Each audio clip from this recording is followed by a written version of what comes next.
కాళ్లలో నొప్పి, నరాల వాపు వంటి లక్షణాలతో బాధపడుతున్నారా? వెరికోస్ వెయిన్స్ లో అత్యాధునిక చికిత్స ఏవిస్ వాస్కులర్ సెంటర్. నమస్తే రమగారు. నమస్తే జయ. రమగారు, ఆషాఢ మాసంలో మనకి ముఖ్యంగా శుభకార్యాలు ఏముండవు. అవును, ఏ విధమైన శుభకార్యాలు జరుపుకోము, ప్రత్యేకించి పూజా విధానాలు కూడా ఏమి పాటించాం. కానీ గురు పౌర్ణమి వస్తుందండి ఈ మాసంలో. గురు పౌర్ణమికి ప్రత్యేకించి కొన్ని నియమ నిబంధనలు మనం పాటిస్తూ ఉంటాము. అసలు గురు పౌర్ణమి యొక్క విశిష్టతను ఒకసారి మనం మాట్లాడుకుందామండి. ఆషాఢ మాసంలో పండగలు ఉండవు కానీ పర్వదినాలు ఉన్నాయి. ఒకటి దక్షిణాయనం మొదలవుతుంది ఆషాఢం వచ్చాక. తర్వాత తొలేకాదశి ఒకటి ముఖ్యంగా చేసుకుంటాము. అందరూ తొలేకాదశి ఉపవాసాలు అవి ఉంటారు. ఇప్పుడు వచ్చే పౌర్ణమి గురు పౌర్ణమి అంట. గురు పౌర్ణిమ వ్యాస పూర్ణిమ అని చెప్తారు. వ్యాసుల వారు, వేద వ్యాసుల వారు ఈ రోజున జన్మించారు. ఈ వేదవ్యాసులు అంటే ఏమిటి? మనకి వేదాలని భగవంతుడు ఒక పూర్ణ రూపంగా అందించిన వేదాన్ని 4 భాగాలుగా మానవుల యొక్క సౌలభ్యం కోసం 4 విభాగాలు చేశారు.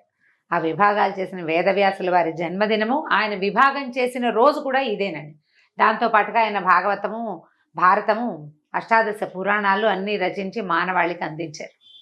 అయితే ఈ వ్యాసుల వారి జన్మదినం అవటం వల్ల జగత్తుకి గురువైనటువంటి ఈ వ్యాసుల వారి పుట్టినరోజుని ఇలా ప్రత్యేకంగా జరుపుకోవాలని ఒక నియమం ఏర్పరిచి పెట్టారు.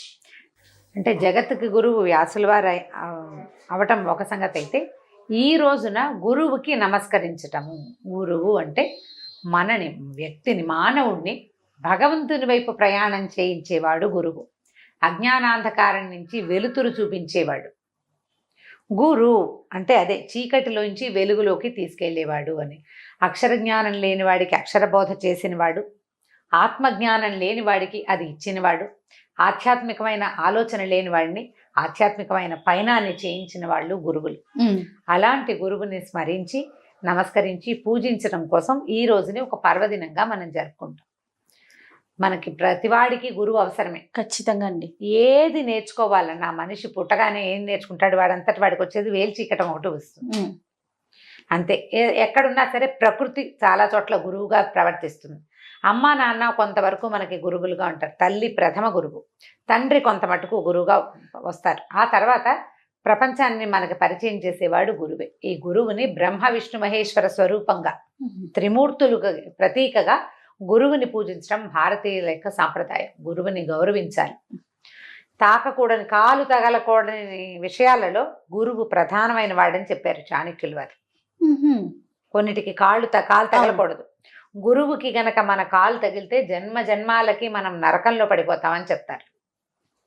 మనం ఇప్పుడు మన గురువు అంటే ఆధ్యాత్మిక గురువులు అందరికీ ఉండకపోవచ్చు, కానీ విద్యా గురువులు అందరికీ ఉంటారు ఖచ్చితంగా. ఇప్పుడు ఏ కుల వృత్తో నేర్చుకుంటారు. చిన్న పని, బతకటానికి ఉపయోగపడేది, జీవికకి ఉపయోగపడే పని నేర్పించిన వాడు కూడా గురువే. ఓ చిన్న మెషిన్ టైలరు, అతనికి మొదట కత్తిరింపు, కుట్లు నేర్పించిన వాడు గురువు. ఓ కుమ్మరి, మొట్టమొదట అతనితో ఆవం పెట్టించిన వాడు గురువు. అట్లా ప్రతి వాళ్ళకి గురువు ఉంటాడా? ఈ సాధారణంగా జీవికకి ఉపయోగపడే గురువు ముఖ్యమైన వాడు మన జీవితంలో. అదే కాకుండా మనకి భగవంతుని వైపు ప్రయాణం చేసే అవకాశాన్ని ఇచ్చేవాడు. మనం ఏ చీకటిలోనో మగ్గిపోతుంటే మనకి దారి చూపించే గురువుని ఈ రోజున పూజించాలి. అట్లా ప్రతి వాళ్ళకి ఒక్కొక్కళ్ళకి ఒకే గురువు ఉంటారు. ఆధ్యాత్మిక గురువులు కుటుంబ పరంగా అసలు వంశానుగతంగా అందరికీ ఆయనే ఉంటారు. మొత్తం వంశం వాళ్ళందరూ ఆ గురువు గారినే స్మరిస్తారు. అలాంటిది ఒక పద్ధతి ఉంటుంది. తండ్రే ప్రథమ గురువని భావించేవాళ్ళు. ఇట్లా ఎవరి విధానాన్ని బట్టి వాళ్ళు ఈ రోజున ఆ గురువుని పూజించటము, నమస్కరించటము. ఒకవేళ పూజించి నమస్కరించలేము, మనం వాళ్ళెవరు మనకు అందుబాటులో లేరు, వారిని తలుచుకుని నమస్కారం చేసుకోవటం. మామూలుగా శివ పూజ, ఇంట్లో పూజ చేసుకునే పూజ చేసుకోవటం. అక్కడి నుంచి మనం ఎవరి వల్ల మన జీవితం బాగుపడిందని భావిస్తామో వాళ్ళని కూడా గురువుగా భావించి ఈ రోజున పూజించాలి.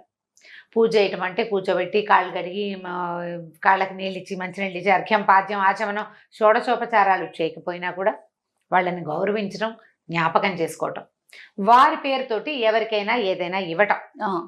చాలామంది ఏం చేస్తారంటే, ఇప్పుడు మా గురువుగారు గుంటూరులో ఉన్నారు, మేము ఇక్కడ ఉంటాం, మనం ఏం చేస్తాము, గురువుగారిని తలుచుకుని కుదిరితే ఇప్పుడు అవకాశం ఉంది కాబట్టి ఏ ఫోన్లోనో మాట్లాడి వారిని ఒకసారి తలుచుకుని దేవుడి దగ్గర దండం పెట్టుకుని ఏ బ్రాహ్మణులకో ఎవరికైనా స్వయం పాకం ఇవ్వటము, ఏదైనా వస్త్రాలు తీసుకెళ్ళి ఇవ్వటము. దానం అనకూడదు దీన్ని, దానం చేయటం కాదు, గౌరవ పురస్సరంగా ఇవ్వటం. గురువు పేరుతోటి ఇంకొకళ్ళకి ఇవ్వటం. వారికే ప్రత్యక్షంగా ఇవ్వగలిగితే సంతోషం, ఇవ్వలేకపోతే కనుక మీరు అన్నట్లుగా వేరే వారికి ఏమి ఇవ్వలేము. గురుగారికి నమస్కారం చేసుకోవటం, పాద నమస్కారం చేయటం.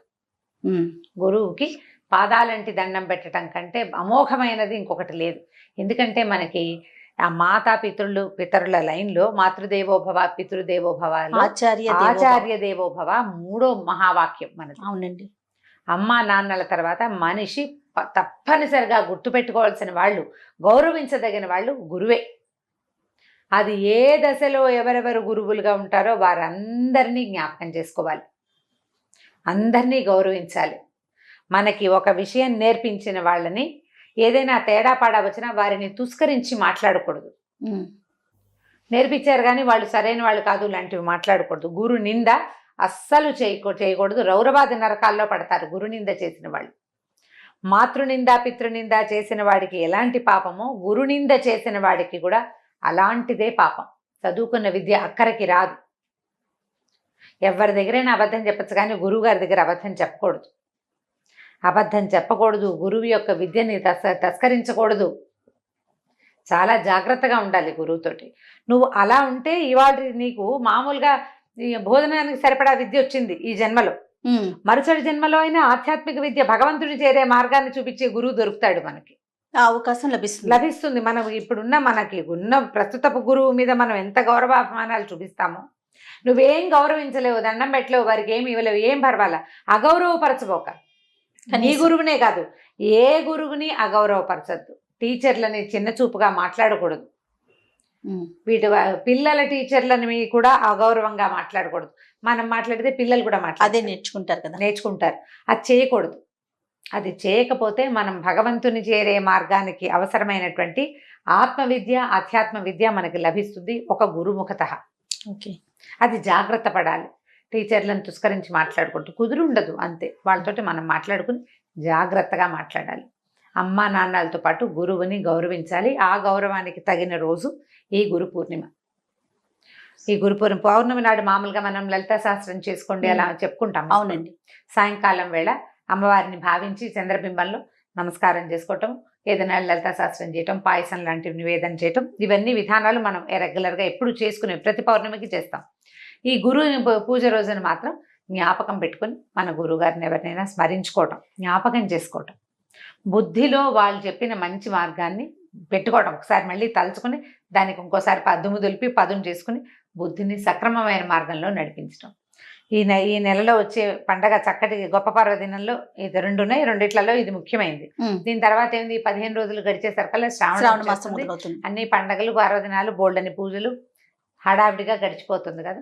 ఈ వర్ష ఋతువుకి ముందు వచ్చినటువంటి ఈ పౌర్ణమి నాడు శ్రద్ధగా గురు నమస్కారం చేసుకోండి.